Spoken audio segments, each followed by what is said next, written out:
Hey guys, it's Mathel here once again with the update to the Poison Sparking Occultist for the Endgame and its fine-tuning and all of that.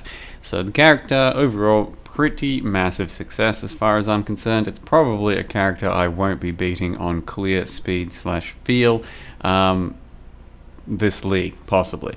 There is going to be a lot of crazy shit this league, I feel, thanks to this amulet and plenty of other uniques and the self-cast buffs, but for just raw clearing action, it's pretty goddamn hard to beat Poison Spark. You throw out some sparks, you start running around, they degen, they explode, and it's a pretty smooth playstyle. And the character went to level 95 in like 1 day, 10 hours. I was just cruising in endgame maps, and doing lots of double, triple beyond farm and all kinds of extra sextanting and I don't know, other stuff. I was mostly running the breach nodes and the expedition nodes on my atlas, as well as of course all the like end game boss stuff. So I didn't really experiment too much with all kinds of atlas stuff, but I think doing more beyonds and rituals would have been pretty good as well. Either way, I was just doing a bit of extra end game mapping, or late game mapping, to kind of suss out the character a bit more, and it just felt good really to just clear stuff. The pops are amazing, the clear speed and the clear feel for it is very satisfying indeed.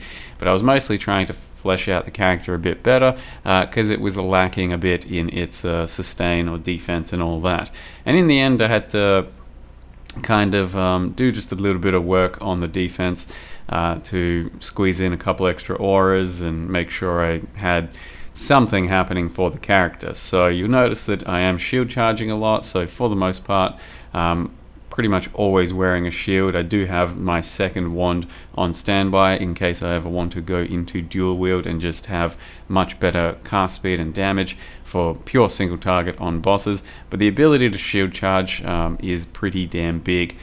So lost like, I don't know, 15%, 20% total DPS, something like that, by putting a shield on and getting a bit of extra block. And then we've also got shield charge, and that does make the playstyle quite a bit nicer for mapping and then also for dodging on bosses. On top of that, I did ditch the Wither Totem setup and picked up the alt quality Withering Step.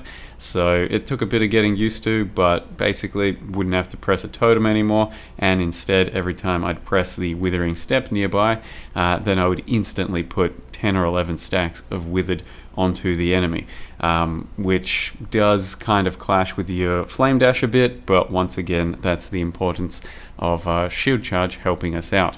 But it definitely felt a lot better for certain situations once you got used to it, being able to just instantly stack up all those withered, not have to put a totem down. It was pretty nice for map clear when you typically wouldn't be placing a totem anyway.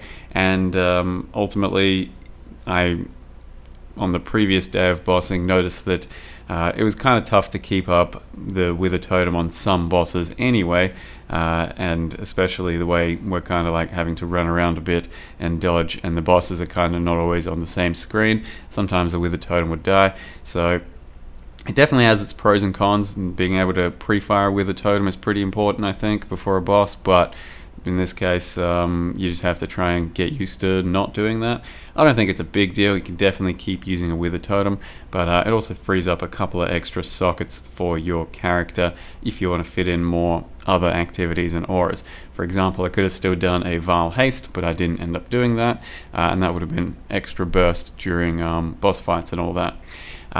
So I'm using Molten Shell as well, Vile Molten Shell. I ended up squeezing in Determination, Defiance Banner into the build for a bit of extra thickness. So we got something like 16 or 20k armor at this stage, with Granite Flasks a bit more as well, using a Zeri Flask for extra burst and a bit of leech. And another thing I did was add Anomalous Blood and Sand. So that's a melee sand stance type aura thing. We're always in sand stance, and what it does with the amulet is give us 50 proj speed. So it's basically almost a free 50 proj speed we don't have to invest in. And for mapping, I'd still use the faster projectiles gem, and then for bossing, I'd go into void manipulation. But with that extra 50 proj speed, it did mean that even without the faster proj gem, would have a bit better proj speed for bossing. And on some arenas, I think the Maven arena is a pretty good one. You do get better overlap of your sparks because they bounce around and then come back and hit more. And ultimately, I think that means a pretty large DPS increase. Whereas an arena like the Searing Exarch and Eater of Worlds, they're too big and spread out, and chances are your sparks aren't really overlapping and getting too much extra DPS out of them. But even without that, it should be about 10 million single target DPS. And I ended up just brute forcing some Searing Exarch fights. You know, it takes you 28 maps to see one Searing Exarch or one Eater of Worlds. And I ended up building up a couple on this character since I was doing a lot of mapping. But after like killing both of them a combined total of like 10 times, something like that, hadn't yet seen a duel. So one of the Ascendancy duels. So I was just brute forcing it, paying like 50 or 60 C per invitation. Took another like 4 or 5 kills on this character, and then finally got a duel which in the end was +2 to minion skills from the Necromancer, so it should be worth about 7 or 8 exalts. So it was finally a pretty good result. But yeah, they're kind of rare, and the invites take a long time to get there, so you pretty much have to brute force if you want to get lucky without just waiting to get lucky. Either way, Searing Exarch and whatever, it's not a bad fight for this character, but by no means a good one. I did as much other endgame as I could, given that I was mostly trying to map. I did try out a Feared, and that was never going to go particularly well. We're not quite at that DPS threshold where you can just like instantly blow them up, or at that tankiness level where you take a lot of hits to make the sustained overall fight manageable. So killed Zeri pretty quick, and then just started going pretty poorly after that because I didn't notice that this boss, the Synthete, put out his black sludge stuff that teleports you, and then just got teleported. And then a few other things happened. So it took me like 2 or 3 deaths in the end, I think. And it's a bit of a messy fight, but the DPS can definitely be there, and I tried to thick up the character a bit, but it's still not really enough to fully sustain things like the Feared. I also tried a Simulacrum, and this layout is absolute hot cancer, so unfortunately it wasn't a good layout, I think, for my character. For Spark, it's pretty good overall, but just having to like go through those choke points when you're not mega thick was super annoying.